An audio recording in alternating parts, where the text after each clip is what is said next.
Well, Hello, sing. Can you everyone, sing? and welcome to Strong Start Sundays. My name is Dr. Rachel Edoho-Eket, and I'm so excited that you are here joining us with Dr. Brad Johnson. We are celebrating our first anniversary of our book, Relational Intelligence, the key factor to exceptional school leadership. So please sign in, let us know where you are watching from. We'd love to hear from you tonight. Brad, it's so wonderful to see you. How have you been? Yeah, it's so good to see you again. It's been a while. Doing fantastic. Doing fantastic. Good. I wanted to ask you, what are some of the things that you've been doing around relational intelligence over the past year?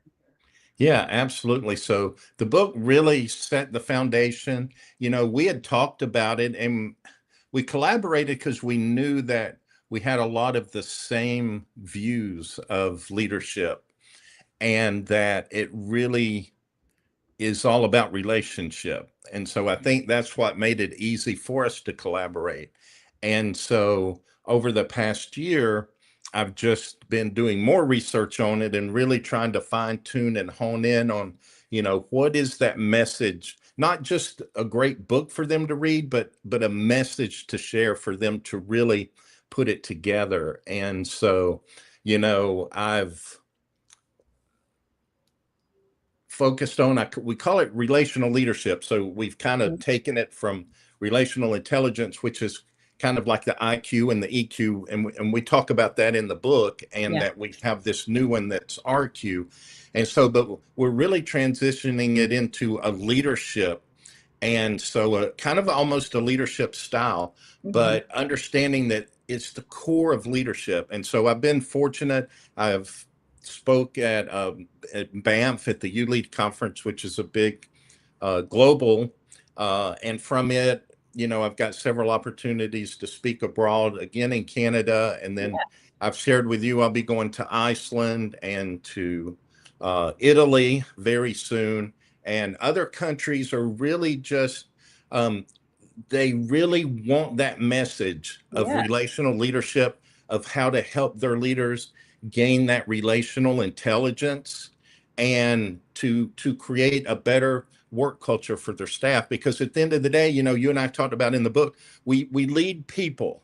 We don't really lead systems. We don't really lead mandates. We lead people. And so the only way you can truly lead people is to know them well and to build those relationships where you come together for that mission or that vision, and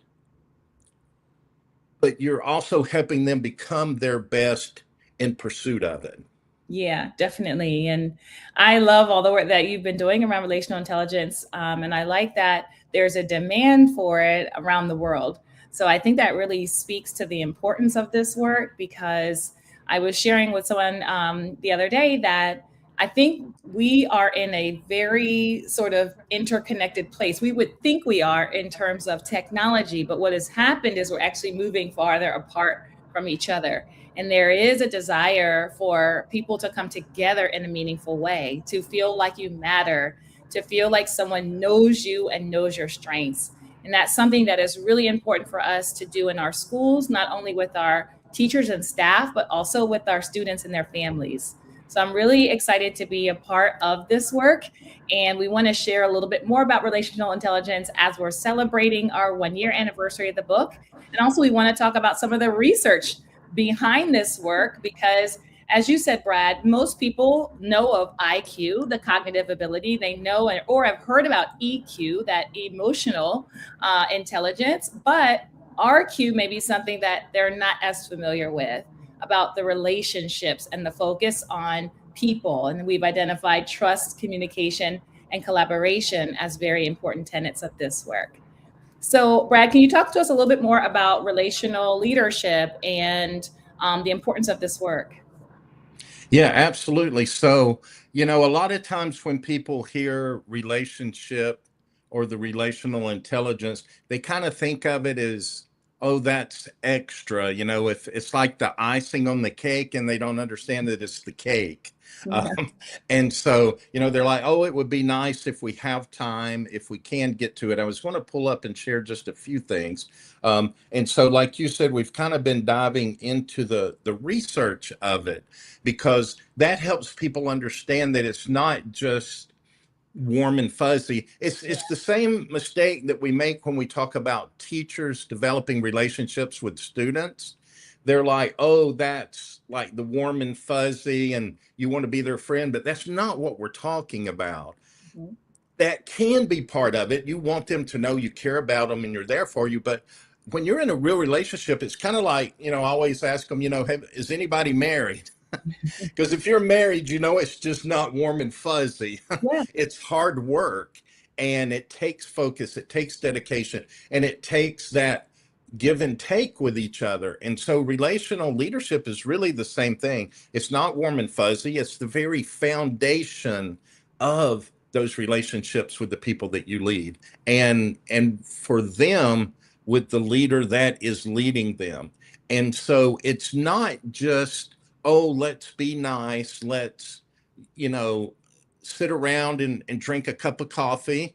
It really is a lot of foundational research Mhm. that has gone into it and that we see that makes it effective. And so, think about from the very start, one of the things with relational intelligence is knowing the people that you lead. One of our tenets or pillars is connection.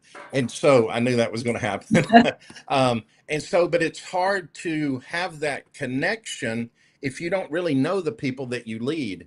And so when we think about the research behind it, we're looking at things like really understanding the people that you lead. And so we're looking at things like the big five personality traits and understanding, you and I have shared many times with people that the people we lead in education tend to be what's called high agreeableness. Well, if you understand that, you understand their personality. It's something they're born a certain way of being kind, caring, empathetic. It's not something we necessarily choose to do, it's how we're born.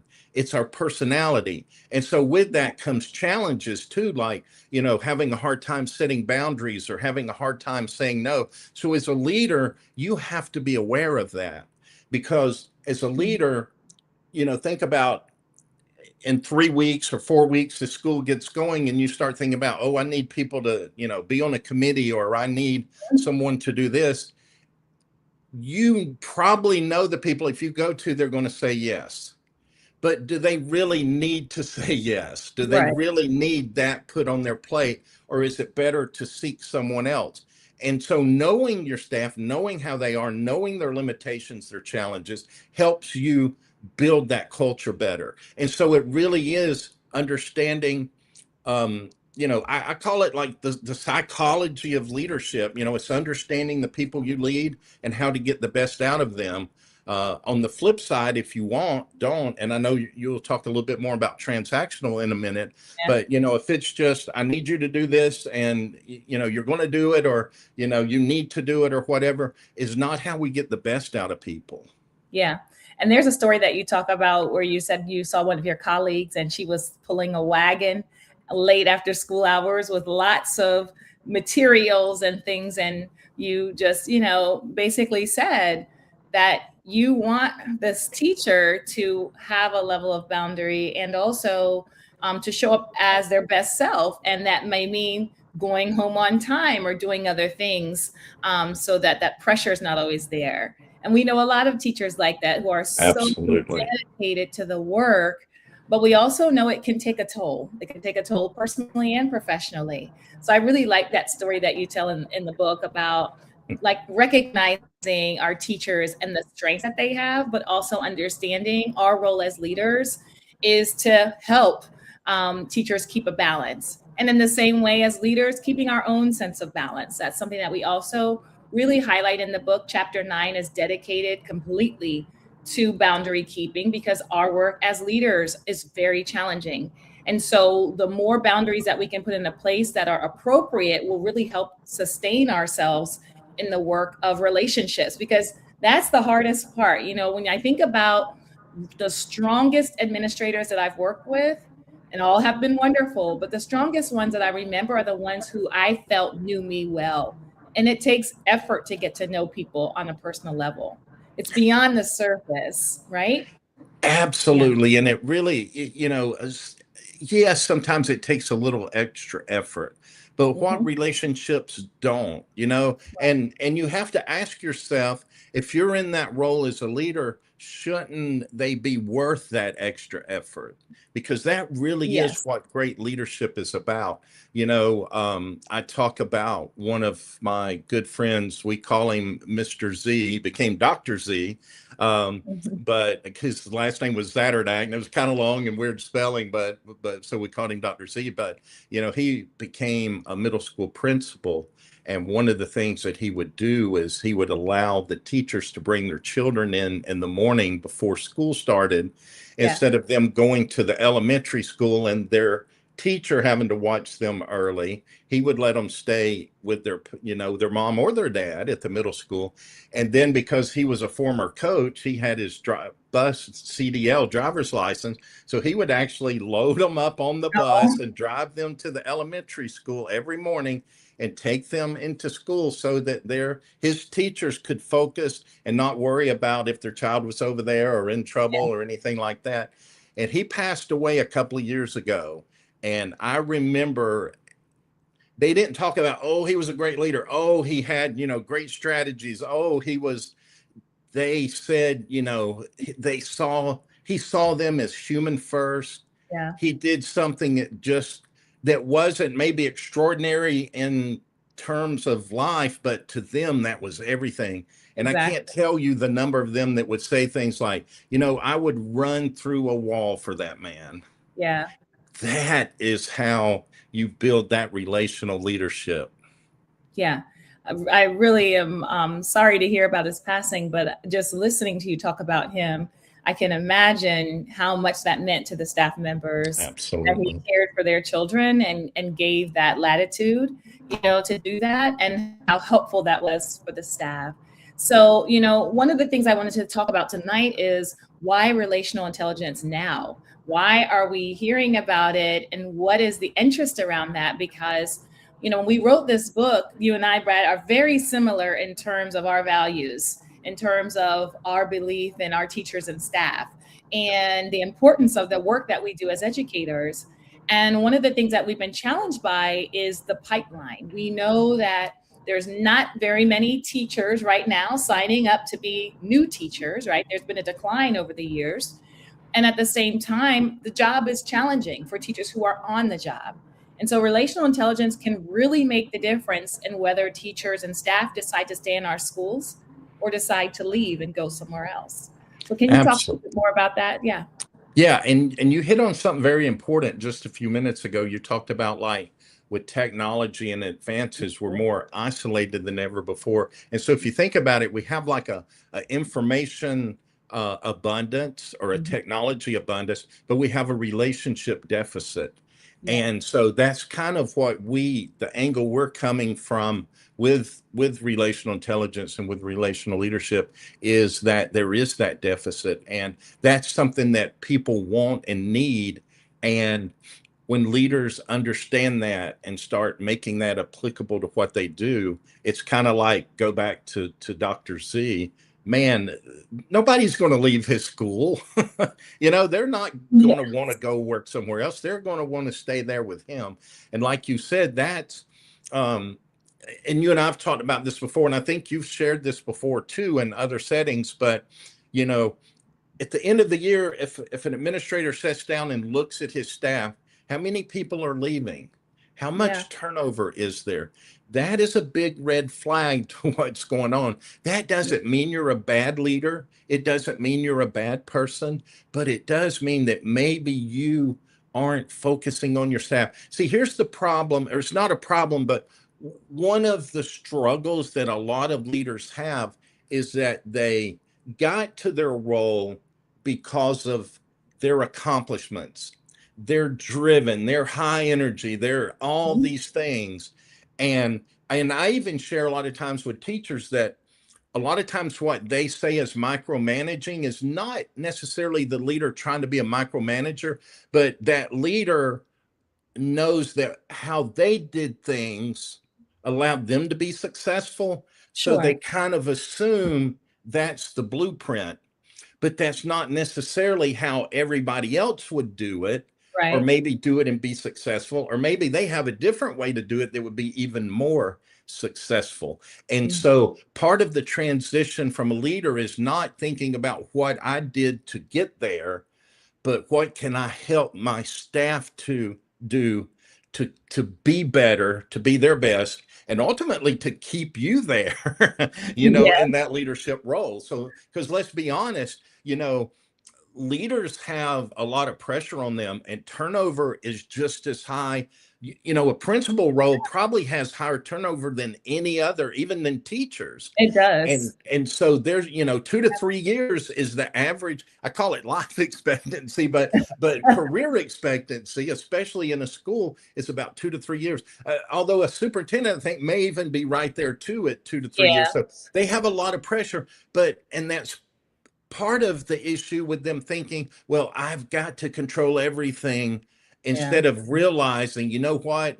It would be so much easier for me to be successful if I have 100 people on my team working with me than exactly. me trying to control 100 people.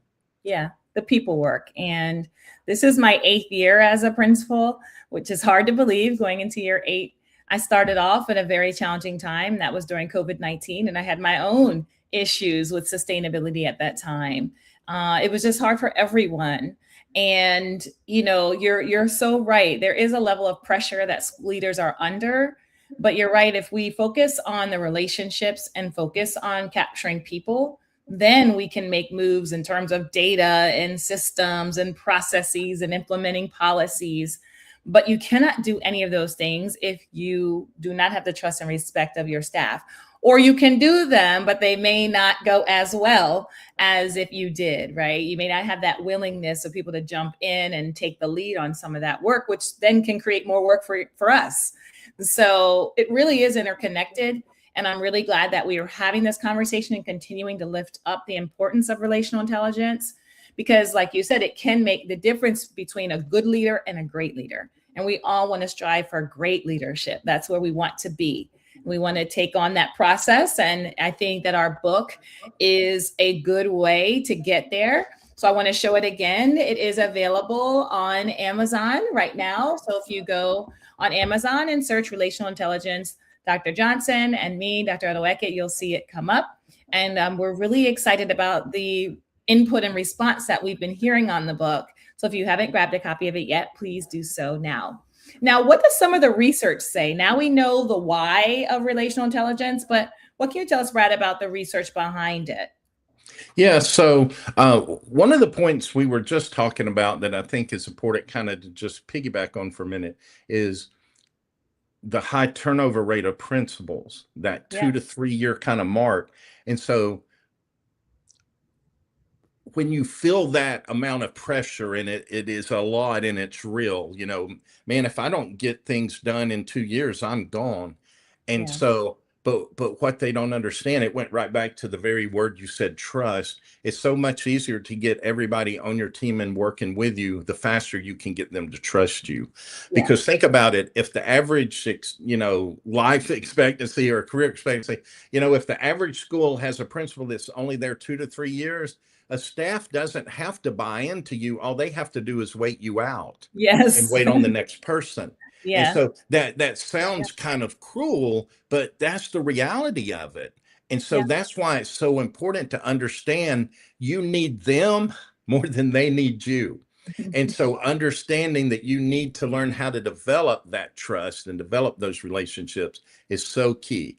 And yeah, so we talked about like knowing them first, understanding them is so important. And that's that big five personality traits. That also is there's a psychological area of study called individual differences. And I know that just sounds like a generic term, but it is actually an area of study. And what it studies is things like motivation, your needs, your values, your preferences, things like that. Because if you think about it, a 20-year veteran is motivated differently than a brand new teacher.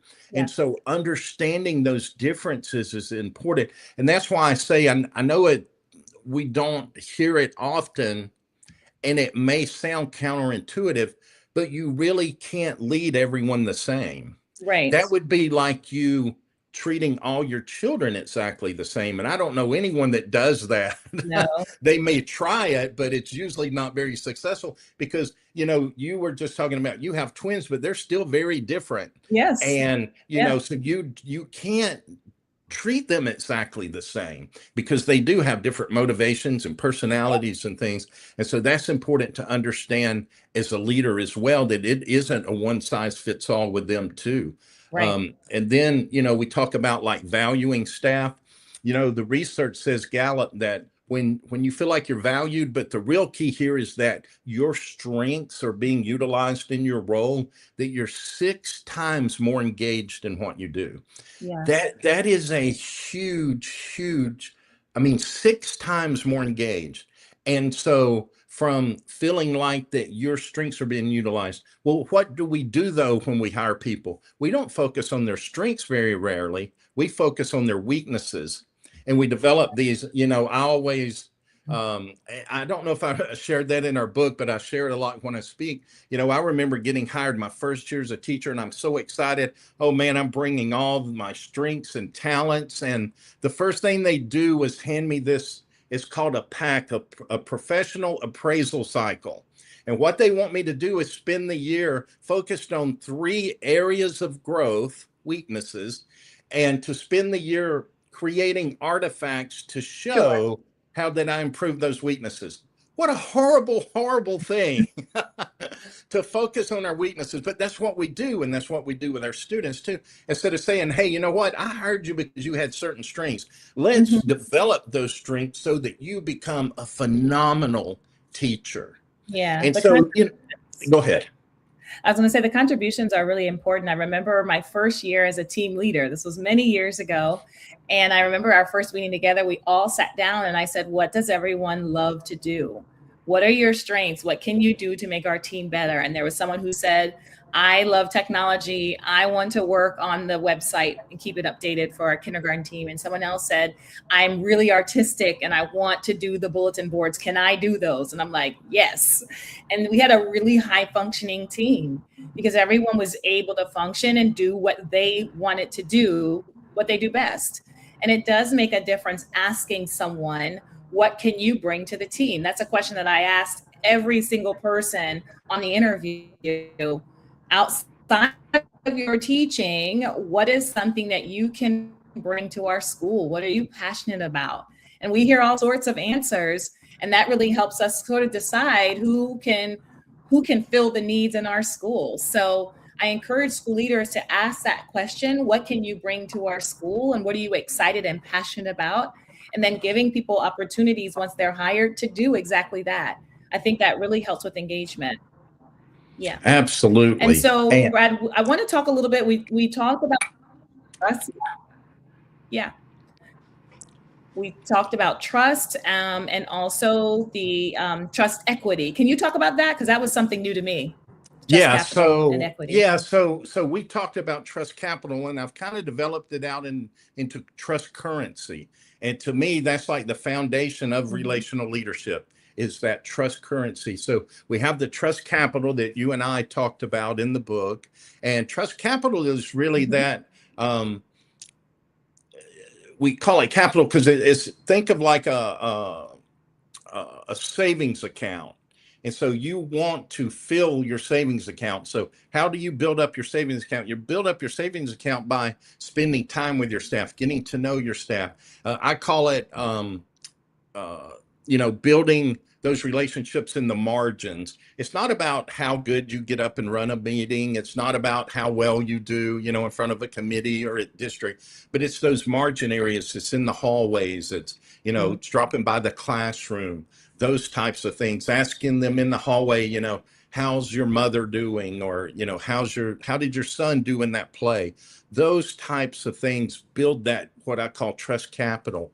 And so it's so important to have that, because when they see that you really care about them as a person, even before being a professional, then that is how you build trust with people. In fact, that's one of the key indicators, is when they feel like that they value you as a person, that greatly increases your trust for them. And Yeah. so when you have that kind of trust, then they're more willing to buy into what you need them to do or ask them to do. Asking for their input, getting feedback from them. Some leaders struggle with that, but that's how you build trust. And just because you ask for feedback doesn't mean you're going to use everything everyone says, but someone may bring attention to something that maybe Definitely. you didn't think about or realize, or from a different perspective, that you're like, you know what, that is gold. And Yes. so when they see that you actually, value them that way, that builds that trust. And Yeah. then it's called trust currency, because also it's not just does your staff trust you, but how do you trust your staff? And Mhm. that kind of goes back to that micromanaging. If you trust your staff, you're going to trust them enough to let them figure things out, to do things and fail, to do things a little bit differently than maybe you would. Yeah. Because, what's the point of me asking someone to do something if I'm expecting them to do it exactly how I would do it? I need to just do it myself. Right. Now they may wind up doing it the exact same way, but if they don't, I need to give them the trust in them to be able to do it. And I call that trust equity. And that's the trust that we're putting in our staff. So you think about, and that goes back to, I don't have everything right in front of me, but when we think about, like, from trust research, psychological safety, research on autonomy and empowerment, all of that comes back to that trust, and that trust currency that's moving back and forth between you and your staff. And that is one of the most powerful pieces of relational intelligence and of relational leadership. Yeah, and it all comes together. I think when you were talking about the research and then we include the practices, it becomes very clear the importance of relational intelligence and how we can do it. So we've talked about trust. We have just a couple minutes left. I want to talk about communication and the difference between transactional communication and relational communication. As school leaders, we're preparing for our staff to come back, and then the students shortly after that in the next couple of weeks or to the next month or so. And one of the things that I like to think about is policies. How are we introducing new policies to our staff? And the difference in the communication is very clear. In transactional communications, I might say something like, this is the new policy from the district. Here's how we're going to implement it, right? It's very direct. It's an efficient way to communicate. Maybe I will send it in an email and just say, here's the new policy. But in relational communication, it's different. It's talking about the why and the how first. Hey, so in that example, I would say something like, the district has a new policy that we want to talk with you about. I want to share why it's important and how the change came about. And then I want to hear your input about how we can best implement this at our school. And the difference is very clear. In one, I am being very direct, but in relational, I am inviting input. I'm creating a more collaborative process with our staff, and I'm valuing the relationships of the people, because change can be hard, particularly policy changes. And so our book has lots of examples like that, or how you might introduce new things to your staff in a way that is relationally intelligent. Brad, did you want to add anything to that? Yeah, well, I was just saying, yeah, it's easier to say, here it is, here's what we're going to do. Unfortunately, I've even had teachers share with me that they've had administrators say things like, here's the new mandates, just drink the Kool-Aid. And I'm like, they're probably the one that wasn't there 2 years. Uh, but it's, Yeah. it goes back to what we were talking about a minute ago, is that, yeah, getting that feedback from them, letting them know that they're heard and get buy-in. That's the only way that mandates are going to work anyway. We can try to impose 1,000 things, but again, if we don't do it in a way that's respectful to them, and that they are, take it in and are willing to try it and adapt it, That's why so many, and I hope superintendents are listening right now, and I don't mean to sound preachy, but why do you think so many mandates and initiatives aren't effective? It often has nothing to do, or it may have to do with the mandate itself, but a lot of times it's how it's trying to be implemented And the rollout. Yeah. and rolled out. And so, it's so easy to turn people off to something if you're not doing it the right way. And I think at the end of the day, the one thing we have to remember is those people that we lead, and especially young leaders, it's important to know that, some of the people you lead have 25, 30 years experience Yep. and expertise. And so it would behoove you to listen, Hmm. to have talks and collaboration with them, Yeah. and get them on board with you, because that's the only way you can. a, a leader, a superintendent, a principal cannot carry out a mission. It takes the team. Yes, definitely. And that's a perfect way for us to sort of start ending the conversation. Collaboration, trust, and communication are the pillars of relational intelligence. And I think all of the strategies that we feature in our book are very helpful for school leaders. So, again, we want to encourage you to pick up a copy if you haven't already. And I want to thank Dr. Johnson for being here tonight. I always learn from you whenever we're together, and it's a pleasure to see how relational intelligence is continuing to grow worldwide. So that's extremely exciting. I also want to invite you to come back to see us for next month, Strong Start Sundays. We're having two powerhouse women coming on the platform. We have August 9th is going to be Dr. Sharon Pepikayu. She is a superintendent in my state of Maryland, and she is wonderful. And we also, on August 16th, are going to have Dr. Jessica Kabine. She's a principal in Minnesota and another powerhouse. Thank you again for tuning in tonight or watching on the replay. And we hope you have a wonderful week ahead. Bye. Bye. Take care.